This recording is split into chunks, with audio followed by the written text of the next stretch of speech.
After restocking our food supplies and a full day of rest, we got a taxi from Tumut that took us to the corner of East Blowering Road and the Snowy Mountains Highway.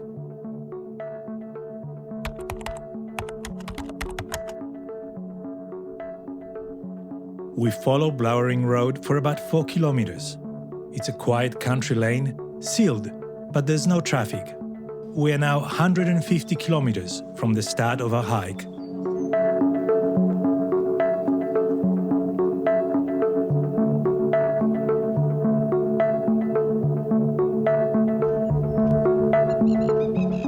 The sun is out and we are rested, so our pace is good and we soon arrive at the hanging bridge over the Tumut River.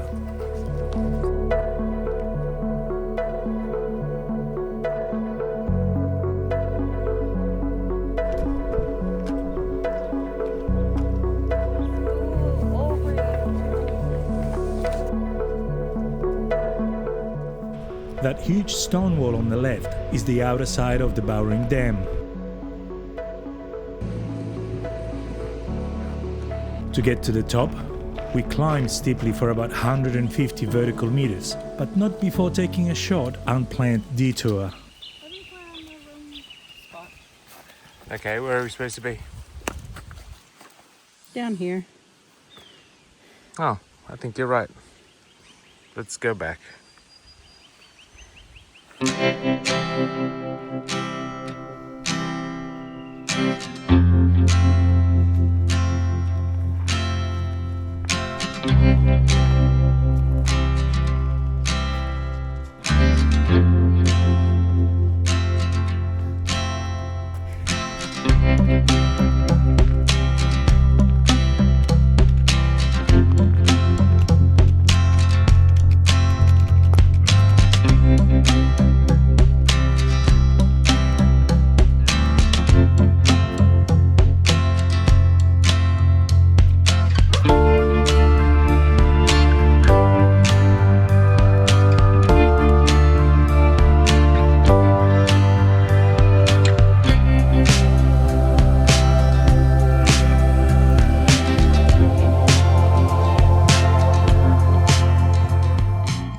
We arrive at the Blowering Dam campsite at around 11 a.m.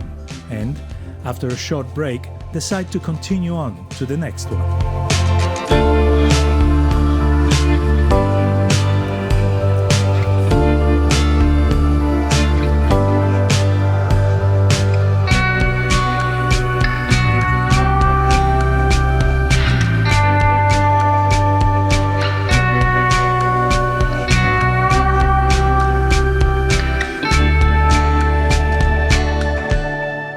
The path to Brownscook campsite is gently undulating, always hugging the catchment basin. There are no big climbs or descents, and we enjoy walking in the shade while taking in the views.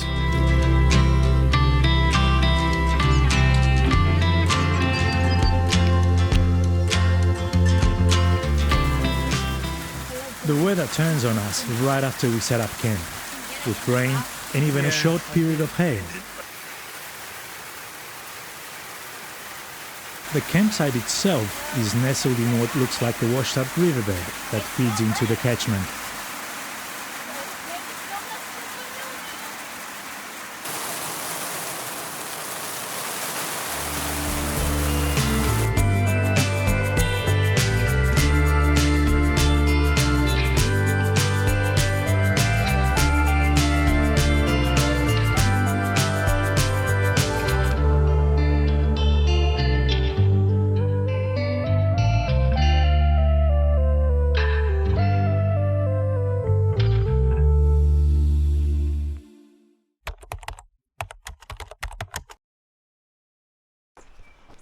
It's so nice to see the blue skies again.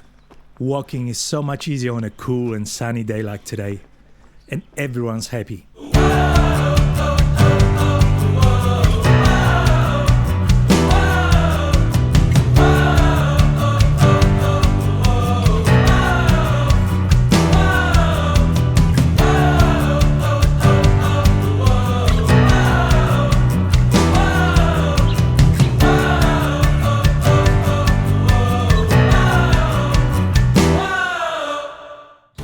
path keeps us mainly on dirt access roads as we follow the edge of the Blowering catchment. We stop for lunch at Windy Point after entering the Bago State Forest and dry our tents, which got absolutely drenched last night.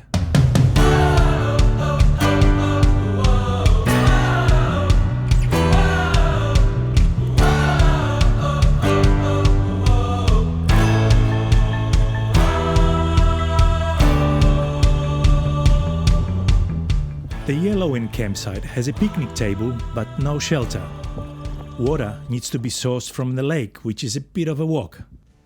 But what this spot lacks in facilities, it makes up in the surroundings. Easily the most picturesque campsite so far, with great views of the lake and surrounding mountains.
We get up at 6 and slowly get ready, admiring the morning scenery around us.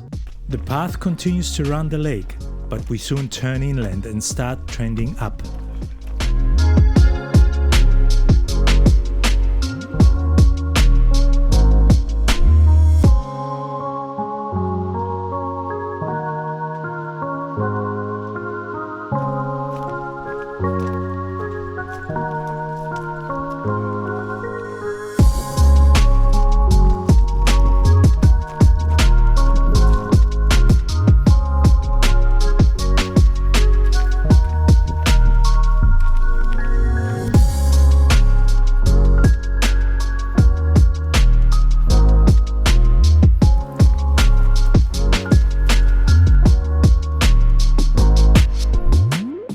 Today's section includes a detour. That's due to the Ben Smith campground being damaged by the recent bushfires. On the detour, we get a good view of the massive snowy hydro skim pipes as we descend steeply down a dirt road.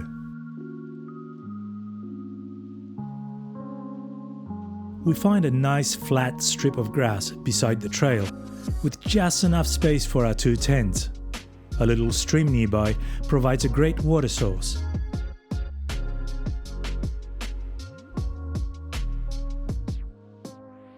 It's time for dinner and a couple of rounds of gin rummy to pass the time.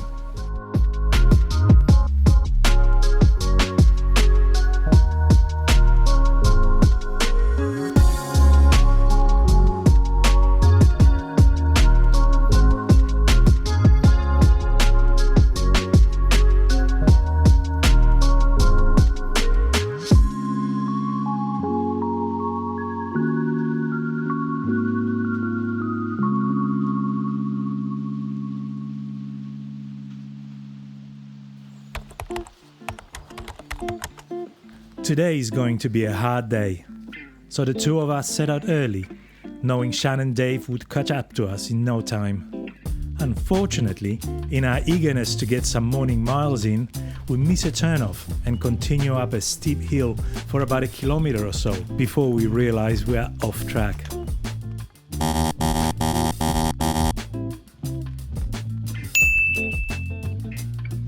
So, what would otherwise have been a pleasant walk through green pastures turned into a rushed affair that got us a bit out of sorts. We eventually catch up with Shan and Dave, who wait for us about 4 kilometers further along.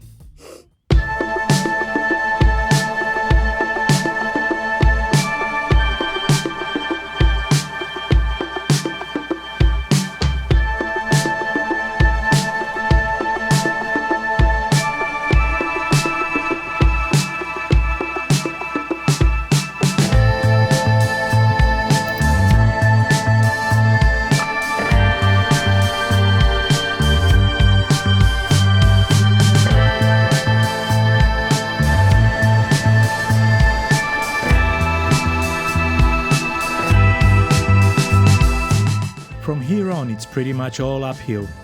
For the next few kilometers, the grade is moderate, a double path carved into the side of a mountain. But then it gets progressively steeper.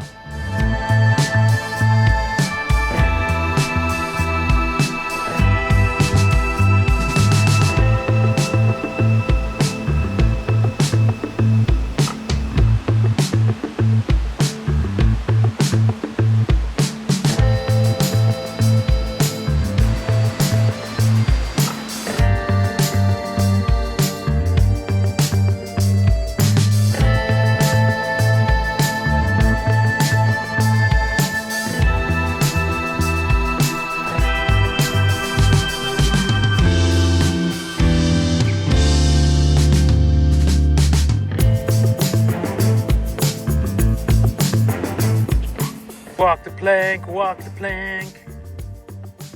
Let's go.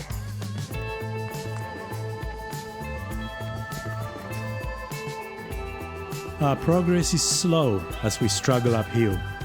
The scenery, however, is beautiful.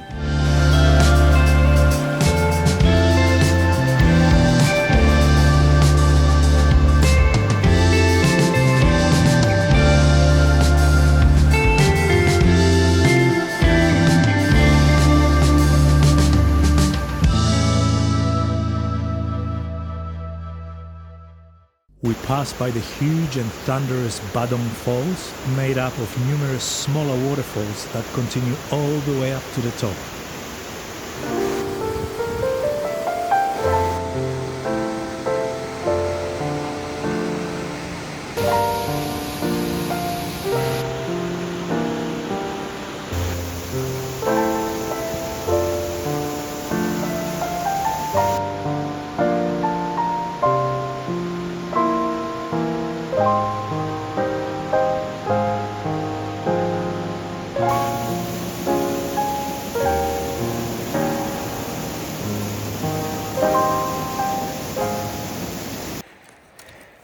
How you doing, Dad?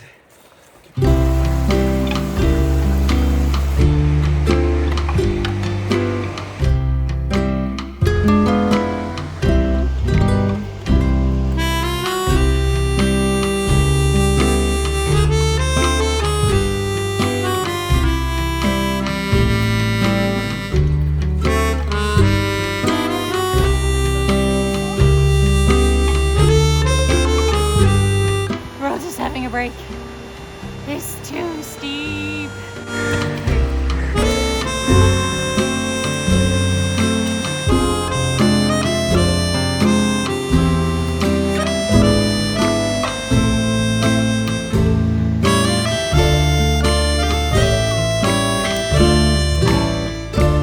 Push, almost there.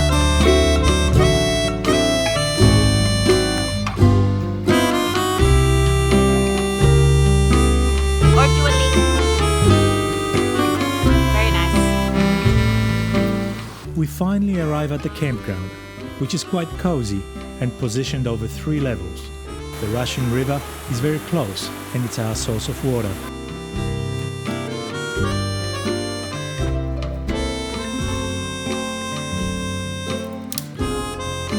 Yes.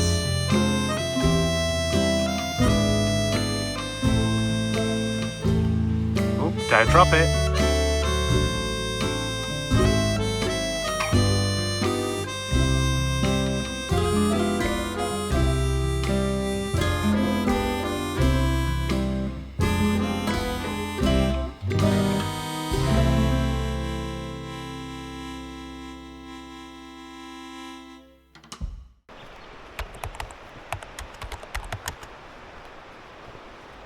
The morning is crisp, but the skies are clear and the sun is out. After only 3.5 kilometers of moderate uphill, we come upon the Buddong hut. It has seen better days, and although great for emergencies, I think I would elect to sleep in a tent. There is no pit toilet and there's no water tank here.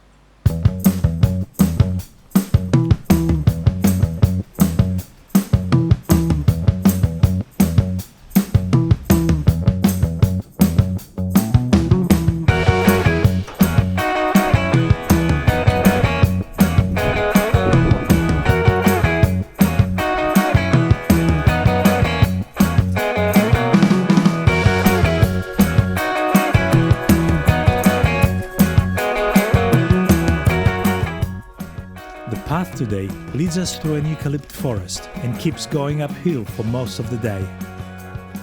On the way up, we come across some brumbies. They keep their distance, but are not too skittish, which gives us the opportunities to take some photos. This is definitely the highlight of our day. Oh, this is so special. Well, the first highlight. The second being reaching our halfway point. Halfway point! Yeah! Halfway! From here on, rather than counting kilometers from Yass, we count down the kilometers left to Albury.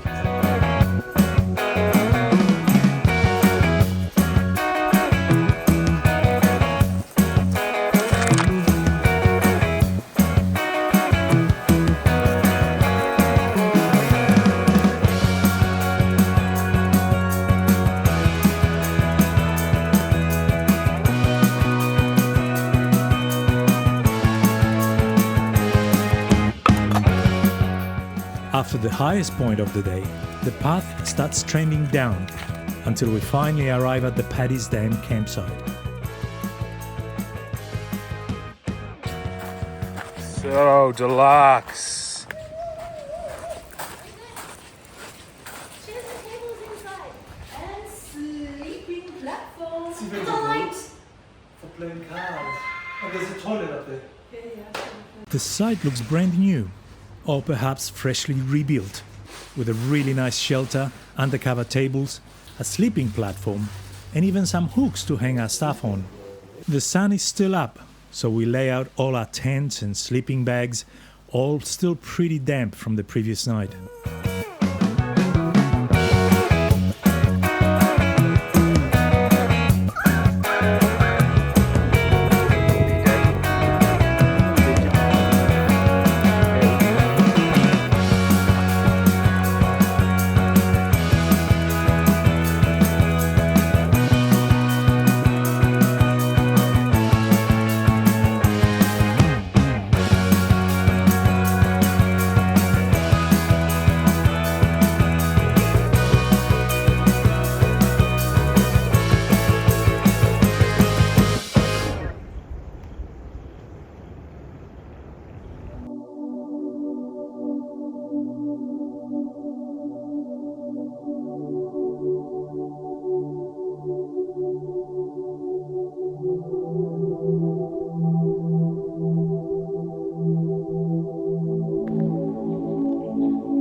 All the colours are weird.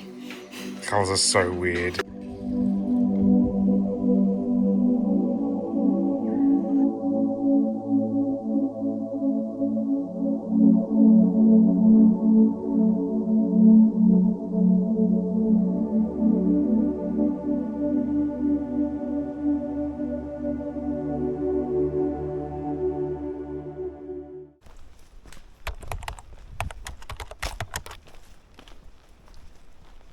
No tents to pack means we get out about half an hour sooner than normally. Today's walk is mostly level, with gentle ups and downs and beautiful scenery. We cross a number of small creeks and walk through sections of huge ferns. There's no shortage of blowdowns though, making things quite interesting. That's a big tree, Dave.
For the last few kilometers, we walk out into the open, empty, logged fields. It's a stark change to what we've been used to so far, having walked mostly among trees. What is a race? I don't understand. To do with like water and geology, obviously. But I've never heard of what like a water race is in terms of like a geological feature. The Junction campsite has some good flat spots, a drop toilet, and a creek flowing nearby for a water source. Apparently, it's the actual site where Hume and Hovell's expedition camped some 200 years ago.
Section has us following the creek until we turn inland and head towards the pastures.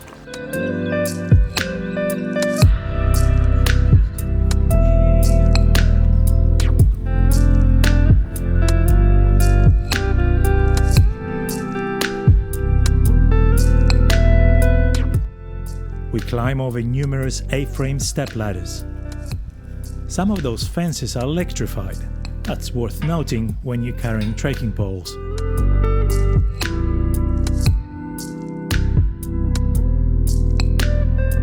We walk through fields full of cows and bulls. Most move away, but there's always one or two that stand their ground. Having watched all season of MacLeod's Daughters, Joanna is our expert when it comes to farm animals and confidently leads the way.